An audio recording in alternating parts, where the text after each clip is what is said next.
Magandang hapon sa lahat ng mga natin sa ating YouTube channel, sa ating Facebook page yan. Ngayong araw dito ay sa bahay at hindi kami naglabas ng hapon, pero kaninang maga naglabas kami. Nagpunta kami kila Ate Alpa, medyo maaga pa. Alos, kasi nagpunta ako kila Marcos alas 6 na ng umaga at mga 5:30 minessage ko na siya ng umaga para sabi ko nga yung schedule kasi kay Ate Alpa kailangan namin puntahan. So 5:30 ng umaga minessage ko na siya, tapos alas 6 nagpunta ako sa kanila at yun, nag-prepare lang siya.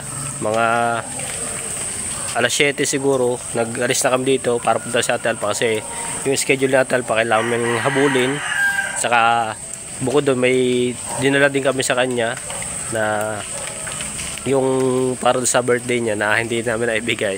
Yun, nadala naman namin kasi dapat kahapon yun bibigay yung cake na may papabigay na sponsor, anonymous sponsor. Bibigay yung 2 cake. So kanina lang naibigay namin kasi kahapon medyo malakas yung ulan, hindi kami makapunta doon. At yun, kakatapos din namin pati kila Tatay Ben. Kita nyo naman yung lakad namin kila Tatay Ben, kaya hindi agad kami nakapunta.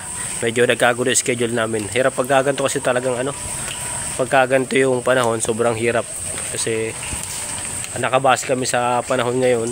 Kung ganito maulan, hindi kami makagalaw ng ayos. Hindi kagaya pag yung walang masyadong ulan, makakagalaw ka ng maayos. Pero pag ganito ang hirap, grabe, sobrang hirap talaga ng pag maulan yung panahon.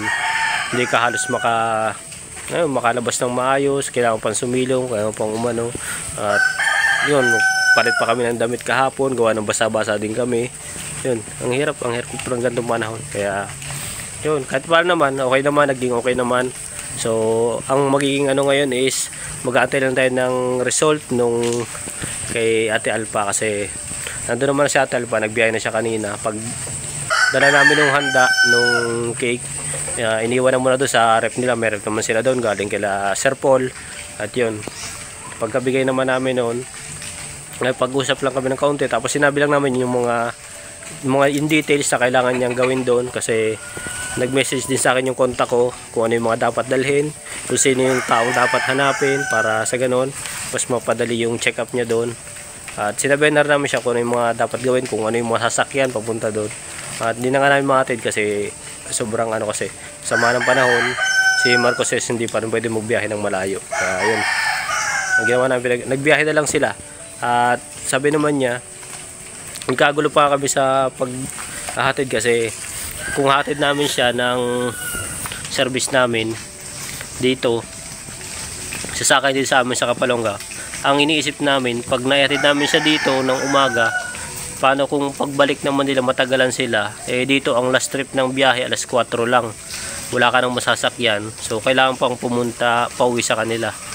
Sabi naman ni Ate Alpa, ang ginawa nila, nagmotor na lang sila hanggang doon sa labasan sa highway malapit sa kanila kasi may malapit doon na highway. Ang labas na Santa Elena, malapit na yun papuntang Daet. So doon na lang sila nagmotor, tapos po sa highway nagbus na lang sila papuntang Daet, Camarines Norte, doon sa schedule nung pagche-check upan niya. Kaya yun, ganda lang yung ginawa ni Ate Alpa. Nandun naman yun, makapanood yun naman sa vlog ni Marcos. Nandun na-explain naman ni Ate Alpa kung ano yung magiging yung magiging schedule ng lakad nila. At yun, tsaka sakto-sakto din at makapag-date pa sila ni Kuya Ariel ngayong araw. At birthday naman niya kahapon, deserve naman niya yun. Sabi nga namin ni Mark, yun, pagkakataon yun na yun kahit paano, kahit baga. Kasi lagi lang sila trabaho, si Ate Alpa at si Kuya Ariel trabaho, tapos asikaso sa mga bata, asikaso kila Joy Joy. So sabi namin, samantalay nyo yung araw na yun, kung matapos agad yung schedule nyo ng CT scan, pag na-CT scan agad si Ate Alpa, kasi mabilis lang naman yun. Pag na-CT scan siya at may time pa sila, yun, pwede silang kahit paano kumain silang dalawa sa labas. I-treat naman nila yung sarili nila kasi deserve naman nila yun sa mga sakripisyo nila. At ano ba naman yung isang araw, yung hindi nga isang araw oras lang, ano ba naman yung 1 oras, 2 oras na kumain lang kayo sa labas para ma-experience nyo rin yung lumabas sila sa labas, silang dalawa lang mag-asawa. So yun, sabi naman ni Mark, mag-enjoy din sila kasi deserve naman. Birthday din naman ni Ate Alpa kahapon, kaya hindi rin naman siya nakapag-celebrate sa labas. So yun na lang ginawa, pinayuhan lang namin na ganun, maglabas sila ni Kuya Ariel, sila mag-asawa. At okay lang naman yun, wala namang problema. At yun, bali antayin na lang natin yung magiging result kung anong oras sila uuwi. ni Ate Alpha. May contact naman sa akin, so nagchat-chat naman sa si Joy Joy kung ano yung mga naging resulta. Tatanungin ko rin mamaya para sigurado tayo. May make sure din natin para alam din ni Marcos kung ano yung magiging resulta ng check-up niya. Pero ang alam ko, hindi pa makikita ang result nun. Hindi pa makikita. Pero may contact ako doon. Subukan kong i-message. Pag na-message ko is baka mas mauna pa tayo kay Ate pang malaman yung result niya. Kasi kumbaga may tao ako doon, may kilala ako doon na sa mismong hospital doon. Hindi nga lang siya naka-duty ngayong check-up ni Ate Alpha kasi minessage ko siya kasi hindi siya yung naka-duty ngayon. So kung siya yung naka-duty, ma-assist agad siya, mas mabilis siyang ma-CT scan kasi yung mismo nagsi-CT scan yung kakilala ko doon. So at ang sabi niya ay ka-shifting niya yung pinapahabidin ko naman, kaso sabi niya hindi niya masyadong ka-close yung ka-shifting niya, kaya sabi niya yun, schedule lang, sabihin na lang na taga dito pa sa Kapalonga para sa ganun i-priority sila kasi malayo pa itong Kapalonga sa Daet, sobrang layo, ito yung pinakamalayo din sa Camarines Norte na lugar. Kaya sabi ko nga mag-message na lang. At yun, minessage ko naman yung contact natin doon nga sa provincial provincial hospital. Sabi nga niya yun, lang pag nandiyan na is magsabi na lang, tapos yun, bali yung result na lang yung papaano natin sa kanya, kukontakin ko. Subukan kong kontakin para sa ganoon mas mauna tayong malaman yung result. Kasi yun, i-email lang yun, ini-email lang yun is ako naman may email ako at nandun din naman sa kanya, so papasenda lang natin o kaya natin sa messenger kasi gano'n yung ginawa sa akin dati. Kaysa pupunta pa ako ng Daet para kunin yung result, medyo malayo pa sa akin din ng pamasahe, o ini-email na lang niya sa akin, tapos na lang, piniprint ko na lang, gano'n lang yung ginagawa. So baka gano'n din yung gawin kay Ate Alpha, at kontakin ko na lang para sa gano'n mas maganda, hindi na babalik si Ate Alpha doon. Kasi kung babalik pa doon, sobrang layo pa. Panibagong pamasahe pa, o panibagong araw na abala pa. Sayang pa isang araw na dapat productive sila, makakapagtrabaho sila mag-asawa ni Kuya Ariel. O, sayang pa rin yun yung isang araw na yun. Kaya, yun, subukan natin kung mapagbigyan tayo ng kakilala natin na maasikaso. O kumbaga, tayo kahit kaunting pabor lang. Yun. Subukan natin. Wala namang masamang sumubok. At yun din naman yung saka mabait naman yun yung tropa ko na yun, at ganun nga din ginawa niya sa akin. Dalawang beses ako nagpa-CT scan, so sinesend lang niya sa akin yung result. So sa ngayon bigay ko na lang pangalan ni Ate Alpha, yung complete details niya para mahanap niya dun sa sa computer niya, sa atin yung result. Kasi ang alam ko nun 3 days bago malaman yung result, 3 days. Kung na yun, pinakamabilis na yun 3 days. Yung iba nga 1 week bago yung result. So dahil may kakilala naman tayo, baka pwedeng 3 days or 2 days makuha natin yung result. So subukan lang natin, wala namang masamang mag-try. Para sa ganun, rin, iwas nga abala din kay Ate Alpha. So yan, ngayon dito pa tayo sa bahay. Hindi kami makalabas kasi umuulan. Grabe ang ulan. Hapon na. Ako nga dapat lalabas ako, magwa-washing ako ng motor, kaso hindi ko na nagawa kasi yun nga. So nag-uulan din, puro putik din yung motor ko, kaya pag nag-washing ako, yung dadaanan ko dito is putikan din yan. Yung dadaanan ko ay putik din. So useless din kahit ipa-washing ko. Pagdating dito, puro talsik din ang putik tsaka buhangin. Kaya sabi ko, siguro bukas na lang pag namin. At wala naman ang maparkingan na maayos dito kasi puro lupa man dito sa amin. Wala namang semento, kaya useless yung paglilinis natin.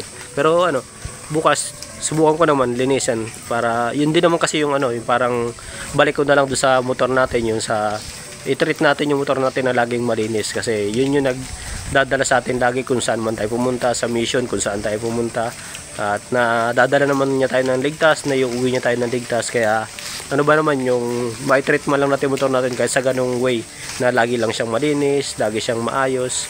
Ganun lang yung pinakambalik natin sa mga service natin sa mga motor natin.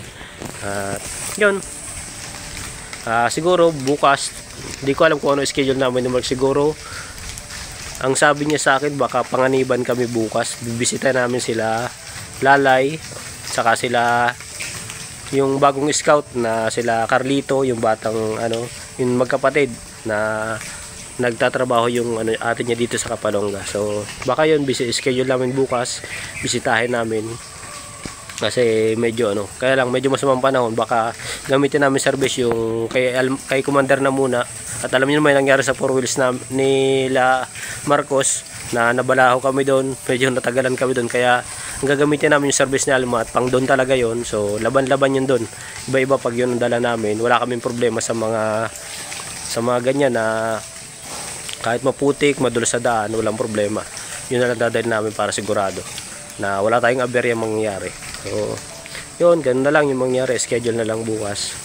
At abangan nyo pa yung mga susunod. Mag-i-scout pa kami. Dapat nung nakaraan, yung scout namin, yung tuloy-tuloy dapat yun. Kaso nga, sa sama ng panahon, hindi kami makapag-scout ng tuloy-tuloy. Kaya siguro sa ibang araw, pag medyo gumanda yung panahon, makapag-scout tayo ng mga bago. May mapanood kayo mga bago, may mga masubaybayan kayo mga bago, maabangan kayo mga bago. Yun. Para nasa ganun, hindi naman puro stress. Kasi yun din yung iniiwasan namin, yung puro stress na vlog. Kaso hindi naman natin hawak yung sitwasyon ng mga beneficiary natin, na minsan may matatatanong tayo na may problema. Kaya ganoon ang nangyayari. At yan, pasensyahan niyo na kung may mga na vlog tayo na mga nakaka-stress na pangyayari. Hindi naman natin may iwasan kasi kwento naman ng buhay nila yon. Sila naman naglalahad. Kung katulad nga sabi namin ng Marcos, may mga plano kami dapat pagpunta namin doon. May nakaset kaming plano na ganito lang yung vlog, talagang masaya lang, kwentuhan lang na good vibes lang. Kaya lang pagdating doon, nagkwento na sila ng mga problema. Kaya doon na natin napopokus yung topic ng pagbo-vlog. So ayan. Muli hanggang dito lang muna at update lang tayo. At muli maraming salamat kila Tita Grace, na Tita Adelina, Tita Adel Yuson, maraming salamat po sa inyo sa patuloy na paggabay at pagsuporta sa amin nila Marcos, ang team namin. At syempre sa mga mahal natin, sa lahat ng viewers, maraming salamat sa mga supporter ni Pugong Biyahero. Grabe kayong sumuporta. Maraming salamat po, sobrang na-appreciate ko yung mga bagong pasok natin na mga supporter nila Pugong Biyahero. Maraming salamat po sa pag-subscribe sa channel natin. Kahit ganito lang yung mga vlogs natin, sana huwag kayong magsawang panoorin. At susubukan kong babigyan kayo ng mga magandang content, mga anti-stress. Yan yung purpose ng channel natin. Kasi minsan mga stress na yung sa channel na Marcos, medyo nakaka-stress na. Kaya ang gusto kong gawin sa channel na to, mga anti-stress lang. Wala tayong stress dito ng mga panood. So ganoon lang gagawin natin. At hindi ko lang kayo mabigyan pa ng masyadong magandang captured kasi yung cellphone natin is hindi pa ganun ka So nagpaplano ako, mag-upgrade ako ng gadgets natin. Baka sabihan ni Marcos, mag-try akong bumili ng GoPro, subukan ko yun. At sabi ko sige, pag-ipunan ko pag may budget na tayo ng pambili ng GoPro. So papalit tayo ng GoPro para na sa ganun medyo magbigyan ko kayo ng magandang captured, yung hindi malikot. Kasi itong cellphone natin malikot kasi ito, mumurahin lang naman kasi ito. Ito yung mga tag 4,000 lang. At magkano ba?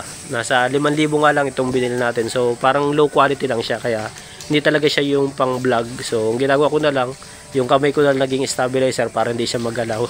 Medyo hindi masakit sa mata kasi alam ko yung mga viewers natin, karamihan sa mga viewers natin is mga medyo may edad na, kaya hindi na pwede sa kanila yung mga malikot na captured ng video. So yun, pag malikot yung capture ng video, medyo masakit sa mata. Kaya sabi ko nga, papalitan natin pag sa susunod, pag may budget tayo.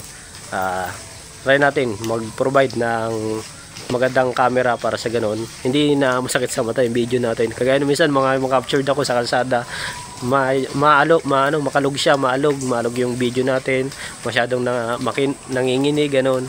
Kaya sabi ko nga, yung kamay ko stabilizer, hindi naman natin masusustain pagka naglalakad tayo.